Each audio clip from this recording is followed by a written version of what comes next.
Blogs have been around since the beginning of the internet. Back then, they were known as threads or thread discussions.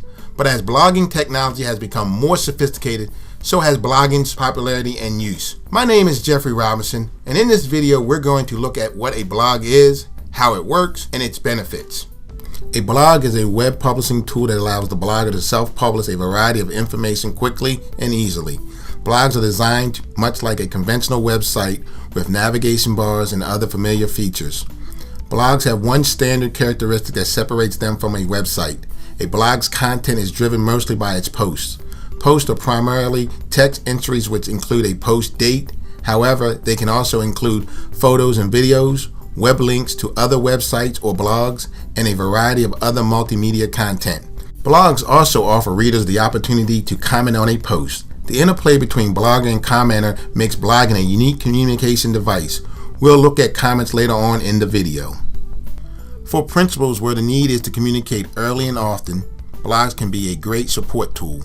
A blog's communication effects are also wide-reaching by building and sustaining communication with teachers, students, parents, as well as community stakeholders, pretty much all at the press of a button.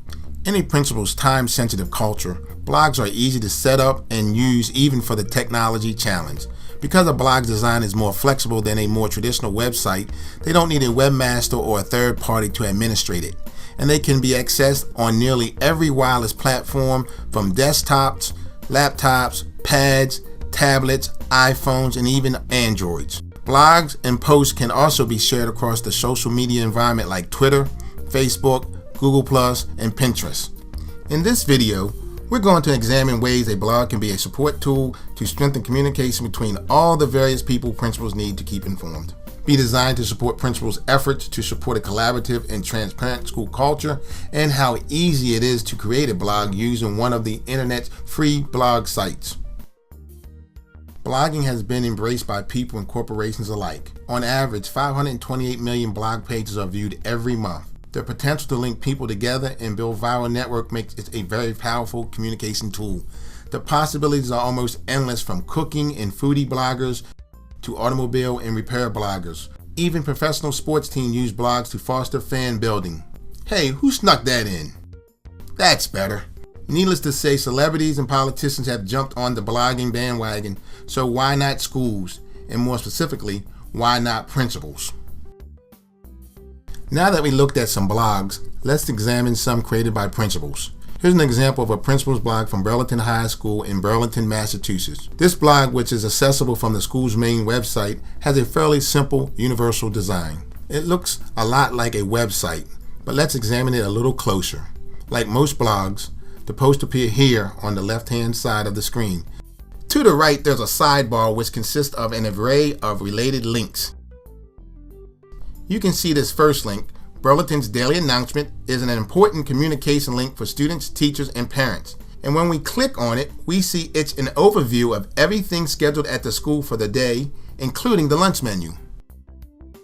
Down the page a bit further is a site counter.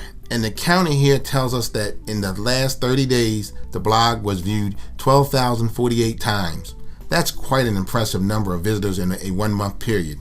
Can you think of many other devices that allow you to reach so many people so quickly and easily? Overall, this blog is well organized, easy to navigate, it's visually appealing, and best of all for the principal, easy to maintain and update. It's evident by its viewership that the principal has successfully integrated blogging into his communication plans. But what if the blog offered more opportunities to engage its visitors in a more interactive experience by offering a more engaging and interactive online community? Let's take a look at the type of blog I'm talking about. This is Belmont High School's principal's blog. Just by looking at the home page, we can see this is a much more extensive blog. Like Burlington's blog, we find the home page post in descending order. The right-hand sidebar contains useful links. We see this principal is also engaged in social media by having his own Twitter account in addition to the school's.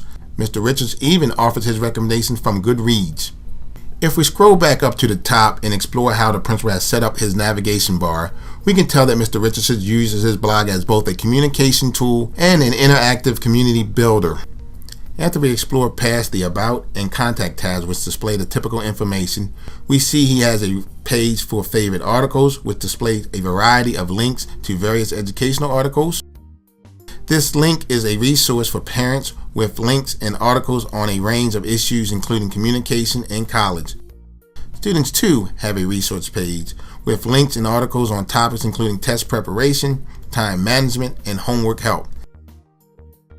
The teachers also get their own resource area with a wide variety of resources and links. Mr. Richards even included a section dedicated only to technology and the internet. This blog takes full advantage of the many benefits a blog offers, and he is able, through one device, to communicate information to and about the school to teachers, students, parents, and the community. Now that you got a bit more information on what a blog is and how it functions, I'm going to show you how easy it is to create a blog page by creating one right now. Once you have an idea of how you want your blog put together, choose a blog host. There are many free blog sites to use. There's blog.com, blogger.com, and wordpress.com, just to name a few. If your school has a website, you might want to check with your webmaster to see if the design program also has a blog feature. It would make integrating the blog into your school website easier. One alternative to designing the blog yourself is if your school has a technology career academy or an IT or tech club. You might want to consider having members of the academy or club design your blog. For my demonstration, I'm going to use the free site WordPress. As you can see, it's ready to start creating when I get to the home page. I'll fill in all the information on the first page and select to use the free service. I'll continue by completing the next screen. I'll title my blog, write my one-sentence description, and since I want my blog in English, I'll click the Next Step button. Now it's time to choose the theme for my blog. WordPress offers a variety of free templates as well as more sophisticated templates for purchase. Thinking back on my design consideration, I know I want my blog to include different postings and resource pages. So I'll look through the templates until I find the one that will both suit my needs and be visually appealing. This theme looks interesting. I can get a quick look and list of features by clicking here. This one looks good. It's got an area for an image. The post and sidebar are easily accessible, and the template comes with a pre-designed page, and it also offers custom menus and other free customizable features. I'm going to choose this theme by clicking the Customize It button. Believe it or not, I've just created my blog. The only things left to finalize are to save the theme and confirm my email address with WordPress. Now that I've verified my email address, I'll be directed to my user page. I see my blog here. This is my blog's URL, and to the left is the editing sidebar. At this point, I can begin blogging, or I can customize my blog by adding pages. To compose a blog, I press this button, and here's my blank blog post form. Begin by naming the post. Click in the area, and you can either begin composing your post or cut and paste content written in Word or another word processing program. This area above the work area is a formatting bar, and if you pause your mouse over each icon, it reveals its function. If you want to add pictures, videos, or other types of media to your post, click the Add Media link. You can select the images from the library, upload a new image, or insert media from your URL address. Should you be a technology wizard, the Text tab reveals the work area in HTML code. At any time, you can always see how your post is going to look by pressing the Preview button. You can also save the draft or publish it to your blog. The sidebar on the right offers more posting options, and I want to show you two before I end my demonstration. We've been talking a lot about comments and the power and importance they can have on a blog. Depending on the post, sometimes comments are neither applicable nor welcome. Luckily, you have complete control over whether comments appear or not by simply unchecking the Allow Comments button.